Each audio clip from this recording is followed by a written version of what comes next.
Hello दोस्तों, आप सभी का स्वागत है आपका अपना क्लास एसएस क्लास 2.0 में। तो चलिए आज हम लोग देखेंगे राजनीतिक शास्त्र सिविक्स का चैप्टर 1 सत्ता में साझेदारी। ठीक है ना। इससे related 20+ most VVI MCQ question को कवर किए हैं, आप लोग इसे देख लें। चलिए क्लास को शुरू करते हैं।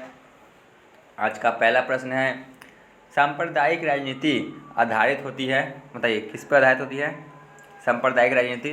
ऑप्शन ए धर्म पर, ऑप्शन बी जाति पर, ऑप्शन सी क्षेत्र पर, ऑप्शन डी इनमें से कोई नहीं। बताइए सांप्रदायिक राजनीति किस पर आधारित होती है। तो यह धर्म पर आधारित होती है, ऑप्शन ए। ठीक है, चलिए आगे चलते हैं क्वेश्चन नंबर 2 पे। अंतर्राष्ट्रीय महिला दिवस किस तिथि को मनाया जाता है, बताइए अंतर्राष्ट्रीय महिला दिवस किस तिथि को मनाया जाता है most VVI। Option A 7 March, option B 8 March, option C 9 March, option D 10 March. बताइए अंतर्राष्ट्रीय महिला दिवस कब मनाया जाता है। तो यह 8 मार्च, ऑप्शन बी मनाया जाता है। ठीक है ना, 8 मार्च को मनाया जाता है अंतर्राष्ट्रीय महिला दिवस। आगे बढ़ते हैं क्वेश्चन नंबर 3। 16वीं लोकसभा में महिला सदस्यों की संख्या कितनी है, बताइए 16वीं लोकसभा में महिलाओं सदस्यों की संख्या कितनी है।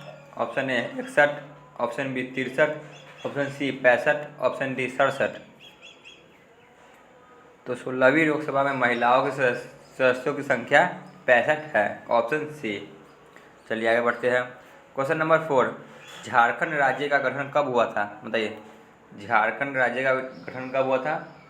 ऑप्शन ए 1 नवंबर 2000 में, ऑप्शन बी 9 नवंबर 2000 में, ऑप्शन सी 15 नवंबर 2000 में, ऑप्शन डी 15 नवंबर 2001 में। बताइए झारखंड राज्य का गठन कब हुआ था। तो उसका गठन ऑप्शन सी 15 नवंबर 2000 में हुआ था। यह बिहार से अलग किया गया था। चलिए आगे बढ़ते हैं क्वेश्चन नंबर 5।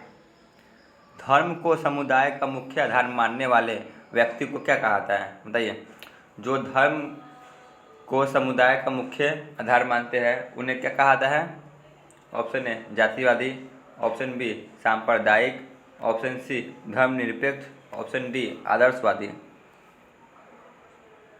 क्या होगा। तो उन्हें सांप्रदायिक माना जाता है, ऑप्शन बी। चलिए आगे चलते हैं question number 6।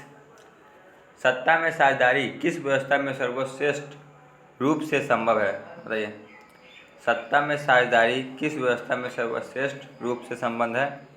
Option A राजतंत्र, option B लोकतंत्र, ऑप्शन सी निरंकुशवाद, ऑप्शन डी अधिनायक तंत्र। बताइए क्या होगा। इसका सही जवाब होगा ऑप्शन बी लोकतंत्र, क्योंकि सत्ता की साझेदारी व्यवस्था की सबसे सर्वश्रेष्ठ प्रणाली है। आगे चलते हैं क्वेश्चन नंबर 7। सत्ता में साझेदारी का अच्छा उदाहरण प्रस्तुत करने वाले राष्ट्र कौन सा है, बताइए सत्ता में साझेदारी का अच्छा उदाहरण प्रस्तुत करने वाला कौन सा राज्य है। Option A Pakistan, option B Sri Lanka, option C Belgium, option D Yugoslavia. तो सत्ता में सबसे अच्छा साझेदारी बेल्जियम में हुआ था। ठीक है ना, ऑप्शन सी। चलिए आगे बढ़ते हैं क्वेश्चन नंबर 8। सत्ता में साझेदारी का तात्पर्य क्या है, बताइए सत्ता में साझेदारी का तात्पर्य क्या है।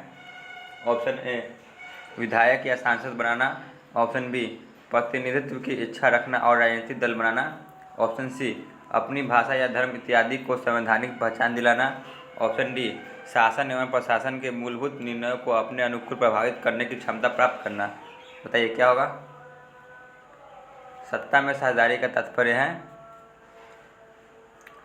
तो इसका सही जवाब होगा ऑप्शन डी। ठीक है ना, शासन एवं प्रशासन के मूलभूत निर्णयों को अपने अनुकूल प्रभावित करने की क्षमता प्राप्त करना। चलिए आगे बढ़ते हैं क्वेश्चन नंबर 9।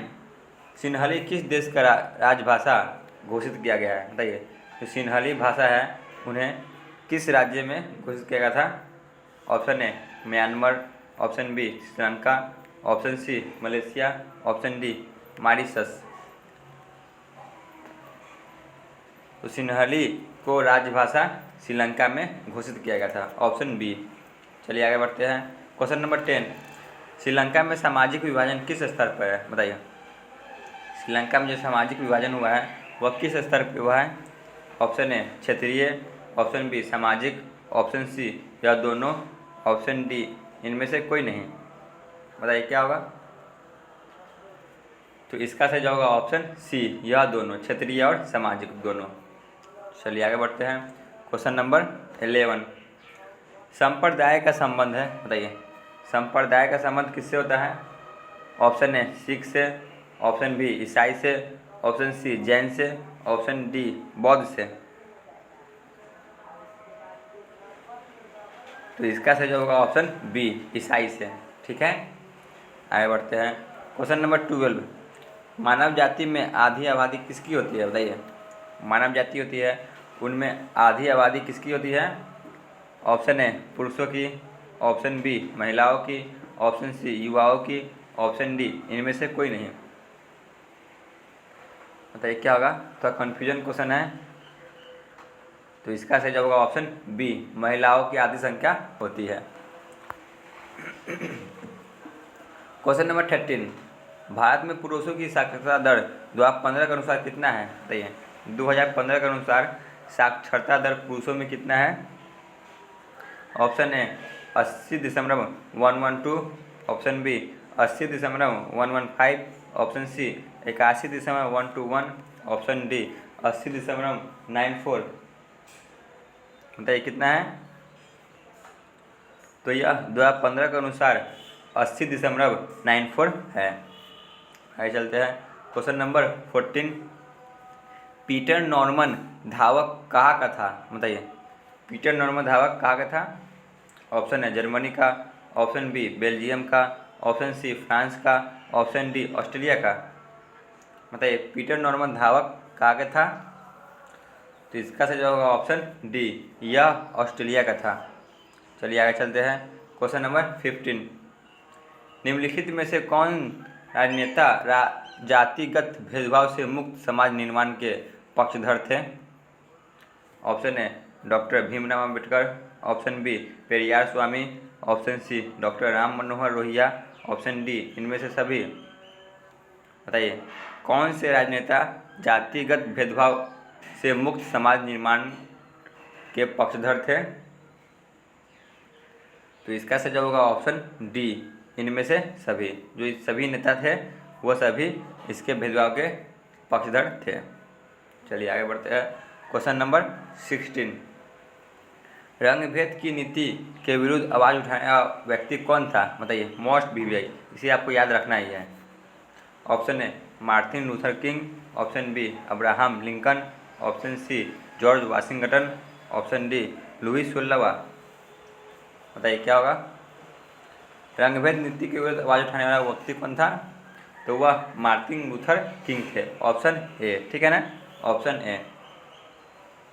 चलिए आगे चलते हैं। क्वेश्चन नंबर 17, प्राचीन काल में निम्न में से किनको शिक्षा पाने का भी अधिकार नहीं था? बताइए किनको शिक्षा पाने का अधिकार भी नहीं था?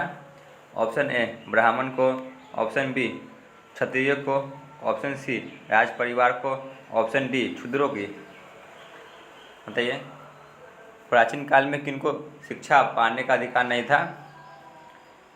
तो वह क्षुद्रों को यह प्राप्त नहीं था। ठीक है ना, ऑप्शन डी। आगे बढ़ते हैं। क्वेश्चन नंबर 18, निम्नलिखित में से कौन सामाजिक विभाजन का तरीका नहीं है? बताइए सामाजिक विभाजन का तरीका बिल्कुल ही नहीं है। ऑप्शन ए क्षेत्रीयता की भावना, ऑप्शन बी नस्ल एवं रंग, ऑप्शन बी सरकारी नौकरी, ऑप्शन डी भाषा। क्या होगा? तो इसका सही जवाब होगा ऑप्शन सी सरकारी नौकरी। ठीक है ना, कि सामाजिक विभाजन का तरीका नहीं है। आगे बढ़ते हैं। क्वेश्चन नंबर 19 पे आते हैं। किस राष्ट्र में विभेद कम पाया जाता है? बताइए किस राष्ट्र में विभेद कम पाया जाता है? ऑप्शन ए रूस में, ऑप्शन बी भारत में, ऑप्शन सी अमेरिका में, ऑप्शन डी दक्षिण कोरिया में। तो इसका सही जवाब होगा ऑप्शन ए रूस में। ठीक है ना, चलिए आगे बढ़ते हैं। चलते हैं आज के अंतिम प्रश्न पे। क्वेश्चन नंबर 20, निम्नलिखित में से किसमें सामाजिक विभाजन का आधार देखने को नहीं मिलता? बताइए, सामाजिक विभाजन का आधार किसमें देखने को हमें नहीं मिलता है? ऑप्शन ए सांप्रदायिकवाद में, ऑप्शन बी भाषावाद में, ऑप्शन सी क्षेत्रीयतावाद में, ऑप्शन डी नस्लवाद में। बताइए क्या होगा? तो इसका से जो होगा ऑप्शन डी नस्लवाद में यह देखने को नहीं मिलता है। ठीक है, तो आज का क्लास यहीं पे ख़त्म होता है। धन्यवाद।